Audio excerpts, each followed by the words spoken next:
Guys, আসসালামু আলাইকুম। Sadia blog থেকে আমি সাদিয়া ওয়েলকাম করছি আপনাদের সবাইকে। আশা করি আপনারা সবাই আল্লাহর রহমতে ভালো আছেন। আলহামদুলিল্লাহ, আমি আমার পরিবারের সবাই অনেক ভালো আছি। গাইস, তোমরা হয়তো সবাই জানো কম বেশি বৈশাখ মাসে কালবৈশাখী ঝড় হয়, এটা একটা কমন বিষয়। আর আমার এই ভিডিওটা হচ্ছে পহেলা বৈশাখের পরের দিনের ভিডিও। আকাশে এত জোস মেঘলা হয়েছিল, সেটা দেখার মতো ছিল, তাই তোমাদের সাথে শেয়ার করেছিলাম। আর গাইস, আজকে আম্মু হচ্ছে কাজুর ভাত রান্না করেছিল, আলু ভর্তা, শুটকি ভর্তা, কালোজিরা ভর্তা, শাক।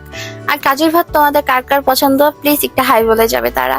আর আম্মু আমাদের সবার জন্য হচ্ছে ক্ষীর পায়েস বানিয়েছিল, যেহেতু পহেলা বৈশাখের দিন কোনো কিছুই আম্মু করেনি, তাই পহেলা বৈশাখের পরের দিন হচ্ছে একটু খাওয়ার আয়োজন করেছিল।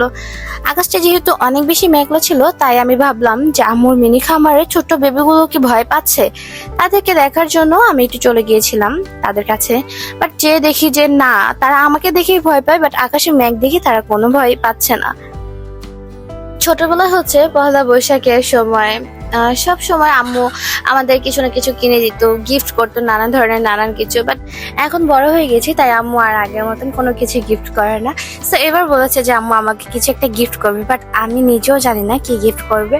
আর তোমরা যদি জানতে চাও আম্মু আমাকে কি গিফট করলো, তাহলে হচ্ছে পুরো ভিডিওটা দেখতে হবে। যেহেতু পহেলা বৈশাখের দিন তেমন কোনো স্পেশাল খাওয়া দাওয়া হয়নি, তাই পহেলা বৈশাখের পরের দিন হচ্ছে একটা স্পেশাল খাওয়া দাওয়া হয়েছিল। একটা দারুণ ভুরিভোজের আয়োজন করেছিল আম্মু। গরুগোশ রান্না করেছিল, রোস্ট বানিয়েছিল, সালাদ তো থাকবেই, ডিম ছিল, তারপরে হচ্ছে ডাল ছিল, ইলিশ মাছ, সরিষা ইলিশ করেছিল, আর হচ্ছে এখানে পাবদা মাছের মতন ছোট মাছ, সেটাও রান্না করেছিল। এরপর হচ্ছে 3টার দিকে আমরা বাসা থেকে বের হয়ে যাই।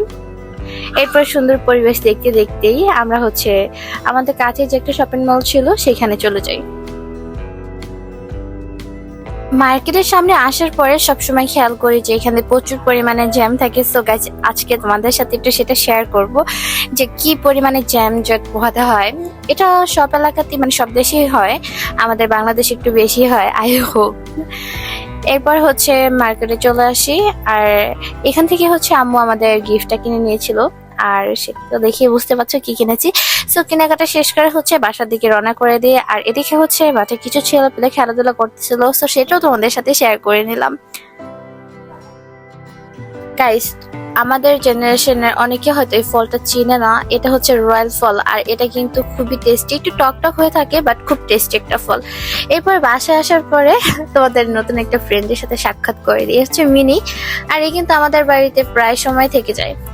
আর যেহেতু মার্কেটে গিয়েছিলাম, ওইখানে কোনো কিছু খাওয়া দাওয়া করি, তাই কিছু বেলপুরি বাসায় নিয়ে নিয়েছিলাম। বাসায় এসে সবাই একসাথে বসে খাবো, একটু আড্ডা দিব, কথাবার্তা বলবো। আর হ্যাঁ গাইস, তোমাদের কাছে আমার রিকোয়েস্ট, আমার ভিডিওটা যদি ভালো লাগে অবশ্যই লাইক, কমেন্ট এন্ড শেয়ার করবে। আর যদি একটু বেশি পরিমাণে ভালো লাগে তাহলে হচ্ছে আমার চ্যানেলটা সাবস্ক্রাইব করে পাশে থাকা ছোট্ট বেল আইকনটি প্রেস একটু চেপে দেবে। আর গাইস, এই বেলপুরিগুলো কিন্তু নেওয়ার জন্য মিম অনেক বেশি বায়না করতেছিল, আর ওর এরকম ফাস্টফুড খাবার খেতে খুব বেশি ভালো লাগে, তারপরও অনেক বেশি শুকনা। আর আমি ফাস্টফুড খাবার বেশি একটা লাইক করি না, বাট আমি অনেক বেশি মোটা। আমরা জেনে থাকি যে যারা ফাস্টফুড খায় তারা একটু বেশি পরিমাণে মোটা হয়ে থাকে, স্বাস্থ্য ভালো হয়ে থাকে, বাট আমার বোনের স্বাস্থ্য খুবই বাজে, ও একটু বেশি পরিমাণে স্লিম। বাট আমি ফাস্টফুড খাইনি, অনেক বেশি এগুলোকে এড়িয়ে চলি, বাট আমি তারপরও মোটা। জানি না কেন আল্লাহ আমাকে এত বেশি মোটা বানিয়েছে। সো যাই হোক, এটা একটু মজার ছলে বলে ফেলেছি। বেলপুরিগুলো বানাতে বানাতে একটা কথা মনে পড়ে গেল। অনেকদিন আগে হচ্ছে আমাদের বাড়ির সামনে একজন লোক বেলপুরি বানাতো, তার বেলপুরিগুলো অনেক বেশি টেস্টি ছিল। বাট এই বেলপুরিগুলো একটা খেয়েছিলাম, বাট আমার তত বেশি টেস্ট লাগেনি, একটু বেশি পরিমাণে বাজে লেগেছিল। জানি না কেন, আমার কাছে একদমই ভালো লাগেনি। জানি না কি জানি নেই, বারবার এটাই মনে হচ্ছিল। সো ফাইনালি হচ্ছে গাইস, আম্মু আমাকে একটা ইলেকট্রিক চুলা কিনে দিচ্ছিল, আর এই চুলাটা আমার কাছে অনেক বেশি ভালো লেগেছিল। সো এটা এখন আমি আনবক্সিং করব তোমাদের সামনে। এর আগেও আমি আম্মুকে কয়েকবার বলেছিলাম যে আমার একটা ইলেকট্রিক চুলা হলে অনেক বেশি ভালো হতো, বাট আম্মু আমাকে ফার্স্ট টাইম বলেনি যে আমাকে একটা ইলেকট্রিক চুলা কিনে দেবে। বাট ওইখানে যাওয়ার পর আম্মু বলতেছিল যে একটা ফ্রাই প্যান নেওয়া যাক, এটা ওইটা নেওয়া যাক, সেটা নেওয়া যাক। বাট আম্মু কিন্তু মেন গিয়েছিল আমার জন্য একটা ইলেকট্রিক চুলা কেনার জন্য। যেহেতু আমি ইউটিউবে ব্লগ বানাই, সো একটা ইলেকট্রিক চুলা নেওয়াই যায়। আর আমার জন্য যে ইলেকট্রিক চুলাটা আম্মু নিয়েছিল, এটার দাম পড়েছিল 4300। আর এটা কিন্তু সিঙ্গেল ছিল, ডাবল না। আমি তো আমাকে অনেক বেশি থ্যাংক ইউ বলেছিলাম, আমি অনেক খুশি হয়েছিলাম কারণ আমার প্রয়োজনীয় একটা জিনিস আমি পেয়েছিলাম।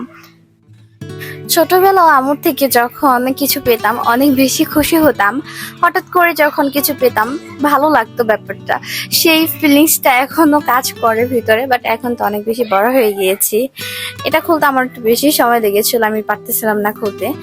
তারপর মিম এসে আমাকে একটু হেল্প করেছিল যেন আমার খুলতে সুবিধা হয়। আর এটা কিভাবে চালাতে হয় সেটা আমাকে ওই যার দোকান থেকে নিয়েছিলাম সে হচ্ছে আমাকে একটু শিখিয়ে দিয়েছিল। আর গাইস, তোমাদের কাছে কেমন লেগেছে আম্মুর গিফট আর আমার চুলাটা কেমন হয়েছে সেটা প্লিজ তোমরা একটু বলবে কমেন্টে। আর এটা ছিল ভিশন কোম্পানির একটা চুলা, আমার কাছে এর ডিজাইনটা অনেক বেশি ভালো লেগেছিল। আর হ্যাঁ ভিউয়ার্স, আপনারা সবাই ভালো থাকবেন, সবার সুস্থতা কামনা করে আমার আজকের ব্লগ এখানে শেষ করছি। আল্লাহ হাফেজ।